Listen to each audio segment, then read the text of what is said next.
죽음의 감사자, 이런 제목으로 말씀의 은혜를 나누고자 합니다. 이 죽음이란 사전적인 의미는 죽는 일, 생물의 생명이 없어지는 현상, 이게 이제 사전적인 죽음에 대한 정의입니다. 죽음이란 삶의 반대말이죠. 하지만 죽음은 삶의 한 면이기도 합니다. 죽음과 삶을 따로 구분한다는 것은 모순이죠. 그래서 죽음은 동전의 앞뒤면처럼 삶과 붙어있는 친구입니다. 그런데 우리는 출생에 대해서는 환영하면서 죽음에 대해서는 고통과 아픔으로만 생각합니다. 어떻게 죽어? 아유, 나 못 죽겠어, 막 이런 생각을 하죠. 하지만 죽음은 인생의 마침표를 찍는 아주 숭고하고 행복한 순간이죠. 마치 수능 시험이 학생들에겐 참 힘들고 어려운 순간이지만은 6년이라는 과정, 뭐 길게는 12년이죠. 초등학교 1학년부터 6학년, 중학교 3학년, 그죠? 고3 12년의 마침표를 찍는 거죠. 물론 그 위에도 수많은 시험이 있습니다만은 어쨌든 선생님들에게 배운 그 학문을 최종적으로 이렇게 테스트하는 그런 시간인 것과 마찬가지입니다. 그러므로 우리는 장례식에 참여하게 되면 마음가짐을 새롭게 하려고 합니다. 왜냐하면 한 사람의 생애가 결승선을 통과했기 때문에 그렇습니다. 얼마나 축하해 줘야 할 일입니까? 히말라야 높은 산을 등정한 사람만 손뼉을 쳐줄 일이 아니라는 거죠. 산을 오르고 안 오르고는 산악인 자신의 선택이지만 삶과 죽음은 필연적이기 때문에, 그래서 제가 여러분들 얼굴 보니까 앞으로 죽을 것 같아. 누구나 이 죽음이라는 문제를 피해갈 수 없죠.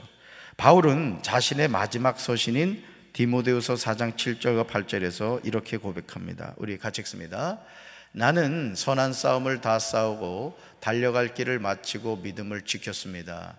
이제는 나를 위하여 의의 면류관이 마련되어 있으므로 의로운 재판장이신 주님께서 그날에 그것을 나에게 주실 것이며 나에게만이 아니라 주님께서 나타나시기를 사모하는 모든 사람에게도 주실 것입니다. 아멘.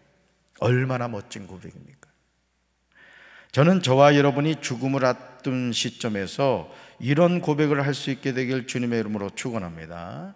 이런 말씀은 좀 암송하셔서 임종의 순간에 이 말씀을 자녀들에게 이렇게 이야기한다고 생각해 보세요. 아마 자녀들이 다 감동할 겁니다. 나는 선한 싸움을 다 싸우고 달려갈 길을 마치고 믿음을 지켰습니다. 그런데 이것으로 끝이 아니죠. 이제 나를 위하여 의의 면류관이 마련되어 있습니다. 의로운 재판장이신 주님이 그날에 주십니다. 여러분, 이런 의의 면류관이 바울에게만 있는 것이 아님을 기억하셔야 됩니다. 주님이 나타나시기를 사모하는 모든 사람에게 주신다고 바울은 분명하게 강조합니다. 그러므로 우리는 인생을 막 살아서는 안 됩니다. 매 순간 믿음으로 순종하며 살아야 할 줄로 믿습니다. 창세기 25장 7절을 보시면 아브라함의 향년이 175세라고 나옵니다. 요즘 나이로 보면 적지 않은 세월을 산 거죠.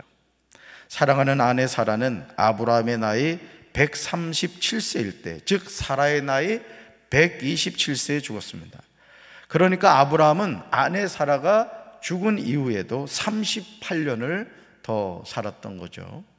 그러나 아브라함도 영원히 살지는 못했습니다. 창세기 25장 8절에서 아브라함의 생애가 종료되는 것을 보게 돼요. 말씀 같이 읽습니다. 그의 나이가 높고 늙어서 기운이 다하여 죽어 자기 열조에게로 돌아가매. 아멘. 동일한 구절을 세 번역은 다음과 같이 번역하고 있습니다. 인생은 더 살고 싶다고 더 사는 것이 아님을 알게 되죠. 우리 말씀 같이 읽습니다.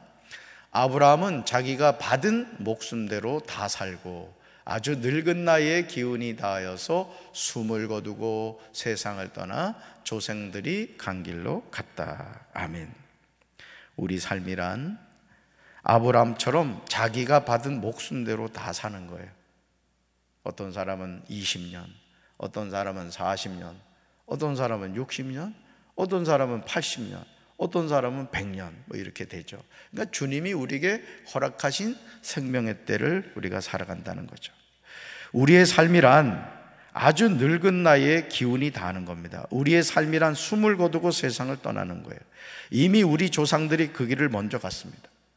죽음이란 우리에게 그렇게 낯설지 않습니다. 아버지 아브라함이 죽자 그의 아들들인 이삭과 이스마엘이 아버지 아브라함이 사놓은 마므레 앞 헷족소 소알의 아들 에브론의 밭에 있는 막벨라 굴에 장사합니다.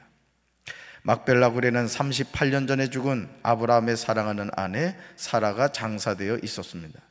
이제 부부는 같은 장소에서 머물게 된 거죠. 우리나라 말로 표현하면 뭐예요? 부부 합장을 한 겁니다. 창세기 12장에서 하나님의 부름을 받은 아브라함의 삶이 이렇게 마무리가 됩니다. 이것이 저와 여러분이 살아가야 하는 삶의 결국이에요. 그래서 우리 예수 믿는 사람은 하루하루를 살면서 언제든지 주님이 나를 불러가신다 할지라도 괜히 당황해하거나 두려워하면 안 된다는 거죠. 따라합시다. 예수 믿는 사람은 죽음을 늘 준비하고 살아갑니다. 아멘. 늘 죽음을 준비하고 살아간다는 거죠. 우리는 아브라함의 삶을 인간적인 관점에서 본다면 정말 허무하게 느껴집니다. 창세기 12장에서 하나님이 아브라함을 부르시고 그에게 약속하신 복이 얼마나 엄청납니까? 얼마나 가슴을 설레게 하는 내용이에요. 우리 한번 읽습니다. 1절부터 3절. 여호와께서 아브라함에게 이르시되 너는 너의 고향과 친척과 아버지의 집을 떠나 내가 내게 보여줄 땅으로 가라. 내가 너로 큰 민족을 이루고 내게 복을 주어 내 이름을 창대하게 하리니 너는 복이 될지라. 너를 축복하는 자에게는 내가 복을 내리고 너를 저주하는 자에게는 내가 저주하리니 땅의 모든 족속이 너로 말미암아 복을 얻을 것이라 하신지라. 아멘. 하지만 아브라함이 175세 죽을 때 그에게 허락된 땅은 아브라함이 헷 족속에게 샀던 에브론의 밭에 있는 막벨라 굴뿐이었습니다. 이것이 저와 여러분의 삶의 결국입니다. 우리가 평생을 그토록 애쓰고 수고를 해도 아무것도 가지고 가지 못한다. 그래서 탐심은 우상숭배라는 말처럼 우리가 자족하는 삶을 살아야 됩니다. 그래서 우리 사랑하는 성도 여러분들이, 저는 정말 여러분들 복 받게 되길 바라요. 아멘. 영권의 복과 물권의 복과 인권의 복을 받으시기 바라요. 그리고 그 복을 플로잉 하십시오. 흘러가게 하십시오. 그러니까 여러분, 이 재물 얻을 능력 있는 사람들이 있습니다. 딱 보면 야, 이거 돈 되겠는데? 그런 감각이 있는 사람들이 있다고요. 그러니까 그런 감각 가지고 어떻게, 부정한 방법이 아니라 열심히 일해서 돈을 벌란 말이에요. 그리고 어떻게 하라고요? 그 돈 가지고 가난한 이웃을 섬기고 또 이렇게 어려움 당한 사람들을 섬기는 사람들이 되란 말이에요. 어째 아멘이래 시원찮아. 아멘. 자녀들한테도 네가 성공해야 되는 이유는 그런 삶을 살기 위해서야, 이렇게 막 소망을 심어주란 말이에요. 할렐루야. 바울은 이 사실에 관해서요, 디모데후서 6장 7절에서 분명하게 고백합니다. 같이 읽습니다. 우리는 아무것도 세상에 가지고 오지 않았으므로 아무것도 가지고 떠나갈 수 없습니다. 아멘. 그러므로 이제 우리는 믿음으로 결단해야 돼요. 우리가 이 세상에서 애쓰고 수고해서 결국 아무것도 가지고 가지 못한다면 가지고 갈 수 있는 것을 붙잡아야 할 것이 아니에요. 그래요, 안 그래요? 여러분, 이 땅을 살면서 100억을 예를 들어 벌어놓고 1000억을 벌어놨다. 돌아가실 때 가지고 갈 수 있습니까? 한 푼도 못 가져갑니다. 한 푼도. 다 남겨놓고 가야 돼요. 자, 그럼 다 내려놓고 가야 될 인생이라면 가지고 가야 될 걸 붙잡아야 될 게 아니에요. 그죠? 그게 뭐예요? 하나님이 아브라함에게 약속하신 복이라는 거죠. 하나님. 아브라함은 하나님이 자신에게 하셨던 약속을 조금도 의심하지 않고 믿었던 거예요. 히브리서 11장 8절에서 이 내용이 나오는데 같이 읽습니다. 믿음으로 아브라함은 부르심을 받았을 때 순종하고 장차 자기 몫으로 받을 땅을 향해 나갔습니다. 그런데 그는 어디로 가는지를 알지 못했지만 떠난 것입니다. 아멘. 하나님이 장차 자기 몫으로 받을 땅을 향해 나아가는 아브라함. 그런데 어디로 가야 하는지를 알지 못했다는 거예요. 그럼에도 아브라함은 하나님의 말씀에 순종하여 떠났습니다.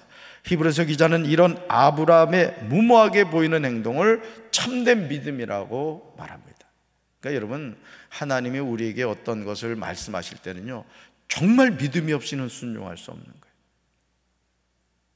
아멘. 하나님은 당장 뭔가를 보여주지 않는다고요. 내가 이야기한 걸 믿는지 안 믿는지 그걸 테스트하는 거예요. 테스트. 그게 중요하죠. 2013년 미국의 말기 환자 병동에서요, 죽음을 코앞에 둔 환자들을 간호한 브로니 웨어라는 간호사가 사람들이 죽기 직전에 무엇을 후회하는지에 대해서 죽음을 앞둔 사람들의 5가지 후회라는 책에서 이렇게 기록했어요. 이 5가지는 공통적인 후회였어요. 죽음을 앞둔 사람들이 후회하는 거 5가지가 있더래요. 첫째, 자신에게 진실하지 않고 다른 사람들이 나에게 기대하는 모습으로 살았던 점이에요. 나는 나로 살아야 되는데 자꾸 주변에 있는 사람들 눈치나 보고 다른 사람들이 이 종용하는 대로 살고 있는 살았던 그 삶을 후회하더래요. 둘째, 일을 너무 열심히 했던 걸 후회하더래요. 내가 이것 보고 그렇구나 하고 은혜 받았어요. 셋째, 감정을 용기 있게 표현하지 못했던 점이라는 거예요. 자기 감정을 솔직하게 나 기분이 지금 이래, 나 생각이 이래, 이 표현해야 되는데 그거 못한 걸 후회하더래요. 넷째, 친구들을 자주 만나지 못했던 점을 후회했다고 합니다. 그리고 마지막 5째, 좀 더 행복하게 살지 못했던 점이에요. 오늘 손찬우 전사님 찬양 인도했습니다만, 이것이 행복이라오. 가사가 안 생각나가지고 여러분, 행복하시기 바라요. 내일부터 행복하지 말고 지금 행복하라고. 오늘 우리가 이렇게 함께 예배드릴 수 있으니 얼마나 좋아. 지금 주님 바로 오셨으면 좋겠어, 그치? 오시라고 연락할까요? 정말 평범하게 보이는 내용이지만 우리 자신의 문제죠. 그러나 이런 후회보다 더 죽음을 앞둔 사람들을 탄식하게 만드는 점이 있다면요, 그것은 이 세상의 삶이 전부인 줄 알고 살아가는 삶이에요. 여러분, 누가복음 16장 19절을 보시면 이 세상의 삶이 전부인 줄 알고 살았던 한 부자가 나오는데, 4세곡과 고운 베옷을 입고 날마다 호화롭게 즐기며 살아갑니다. 한 부자에게 정해진 인생의 때가 되어 그는 죽어 장사되었습니다. 그런데 그가 깨어난 곳은 나사로가 죽어 천사들에게 받들여 안긴 아브라함의 품이 아니었다는 거죠. 한 부자는 음부에서 고통 중에 눈을 떴습니다. 그는 아브라함을 아버지라고 부르면서 이렇게 말해요. 자신을 긍휼히 여겨 주십시오 하면서 나사로를 자신에게 보내어 그 손가락 끝에 물을 찍어 내 혀를 서늘하게 해달라고 요청합니다. 내가 이 불꽃 가운데서 괴로워한다는 거죠. 그러니까 여러분, 지옥이라는 것은 뭐예요? 불꽃 가운데서 괴로워하는 장소입니다. 그러니까 저는 우리 사랑하는 성도 여러분들이 정말 구원의 분명한 확신을 가지기 바라요. 따릅시다. 천국과 지옥은 있습니다. 분명히 있습니다. 아멘. 그때 아브라함은요, 한 부자에게 분명하게 대답합니다. 오늘 저와 여러분이 귀담아 들어야 되는 중요한 말씀이에요. 우리는 죽음으로 인생이 끝난다고 생각하지만 죽음은 우리 인생의 한 과정일 뿐입니다. 죽음 이후에 저 세상에 또 다른 삶이 있다는 거죠. 우리 말씀 같이 읽습니다. 아브라함이 이르되 너는 살았을 때 좋은 것을 받았고 나사로는 고난을 받았으니 이것을 기억하라. 이제 그는 여기서 위로를 받고 너는 괴로움을 받느니라. 그뿐 아니라 너희와 우리 사이에 큰 구렁텅이가 놓여있어 여기서 너희에게 건너가고자 하되 갈 수 없고 거기서 우리에게 건너올 수도 없게 하였느니라. 아멘. 한 부자는 이 세상에서 좋은 것을 받아서 누리면서 살았습니다. 그러나 거지 나사로는 고난을 받았어요. 그러므로 이제 나사로는 아브라함의 품에서 위로를 받고 한 부자는 음부에서 괴로움을 받는다는 거예요. 창세기 25장에 나오는 아브라함의 죽음도 마찬가지입니다. 아브라함은 이 세상에서 누리는 즐거움을 찾은 것이 아니었다는 거죠. 오늘 저와 여러분이 믿음으로 산다는 것은 바로 이것입니다. 한 부자의 삶을 살 것인가, 아니면 거지 나사로의 삶을 살 것인가, 어디에 우리의 인생의 목적을 두고 살아갈 것인가 하는 거예요. 대부분의 사람들은 한 부자의 삶을 동경하죠. 명품 백, 명품 옷, 맛난 음식, 멋진 차, 좋은 집, 주로 이 땅의 것에 소망을 두고 살아가잖아요. 그런데 죽으면은 그 모든 것은 어떻게 된다? 다 무의미한 것이 되고 만다. 그러니까 예수 믿는 사람은요, 잘 돼도 성공해도 또 하나님이 물권의 복을 줘도 어떤 복을 줘도 항상 정신을 바짝 차려야 돼. 내 인생의 목적지는 여기가 아니다. 정신 뺏기면 안 돼요. 그래서 어디 놀이동산 가서 꼭 부모님이 잃어버린 애들이 특징이 뭐냐면은 놀이기구에 홀망해가지고 엄마 손 놓는 순간 잃어버리는 거예요. 그러니까 여러분, 우리도 마찬가지. 우리 누구 손만 잡아야 돼? 하나님 손만 잡아야 돼. 손 봐봐, 지금 엉뚱한 데 놓고 있지 않는가. 그래서 마귀는 우리를 자꾸 미혹하죠. 강산을 보게 만든다는 거예요. 죽음은 한 부자와 거지 나설의 삶을 아주 극명하게 보여주고 있습니다. 그렇다면 아브라함의 삶이 헛된 것일까요? 창세기 25장 11절을 보시면요, 그렇지 않음을 보게 됩니다. 같이 읽습니다. 아브라함이 죽은 후에 하나님이 그의 아들 이삭에게 복을 주셨고 이삭은 부엘라 헤로이 근처에 거주하였더라. 아멘. 여러분, 이 11절을 잘 보세요. 아브라함이 죽음으로 끝났습니까? 하나님이 하고 나와요. 아브라함이라는 한 사람은 죽었어요. 그랬더니 하나님이 어떻게 했다? 아브라함의 아들 이삭에게 뭘 주셨다? 복을 주셨다. 여러분, 자녀에 대해 염려 많이 하죠. 걱정하지 마세요. 여러분이 하나님의 부름 받아서 하나님 나라 가잖아요. 그러면 그때부터 누가 챙기신다? 하나님이 챙기시는데 자녀에게 뭘 주신다? 복을 주신다. 그러니까 하나님을 잘 믿어야 돼서 잘 믿어야 돼. 잘 믿어야 돼. 걱정할 필요가 없어요. 자식은 누가 책임진다? 하나님이 책임지신다. 하나님은요, 아브라함의 아들 이삭에게 복을 주셨습니다. 이것이 은혜예요. 저는 우리 사랑하는 성도 여러분들이 호흡하는 동안도 잘 사시기 바라요. 그러나 죽음 이후에도 우리의 인생은 하나님 나라에서 영생복락을 누리게 된다는 사실을 기억하고 살기도 잘 살고 죽기도 잘 살고 또 어디서 눈 떠야 되겠어요? 혹시 너무 추워가지고 음부를 기다리는 분이 있어요? 아니에요. 음부에서 깨어나면 안 돼요. 우리는 하나님의 품에서 깨어나야 될 줄로 믿습니다. 우리 사랑하는 성도 여러분들, 언제 하나님 부르실지 모르지만 죽음을 잘 준비하셔서 아브라함의 품에 안기는 천국에서 눈뜨는 우리 사랑하는 성도들 되기를 주님의 이름으로 축원합니다. 가슴에 손 얹겠습니다. 하나님 아버지, 우리가 추수감사주일을 앞두고 7일 동안 감사의 고백있는 특별 새벽기도회 통해서 7가지 주제로 말씀의 은혜를 나누었습니다. 우리는 태어나면 누구나 죽습니다. 그럼에도 죽음을 준비하는 사람들이 많지 않습니다. 주님, 이제 우리가 이 땅을 살아가면서 우리가 잠시 살아가는 이 세상에 정주지 않게 도와주시고 하나님이 우리에게 약속하신 영원한 나라, 하나님 나라 천국을 소망하며 믿음으로 승리하며 살아갈 수 있도록 인도해 주시옵소서. 우리 사랑하는 성도들의 삶의 구원에 분명한 확신을 주시고 죽음을 두려워하는 인생이 되지 않게 도와주시고 하나님의 나라를 소망하는 믿음의 장부들이 되게 도와 주시옵소서. 이제는 우리 주 예수 그리스도의 크신 은혜와 하나님 아버지의 한없는 사랑과 성령님의 교통하심이 죽음을 잘 준비하여 하나님의 나라에서 눈뜨기를 사모하는 사랑하는 주의 백성들 위해 이제부터 영원토록 함께 하시기를 간절히 축원하옵나이다. 아멘.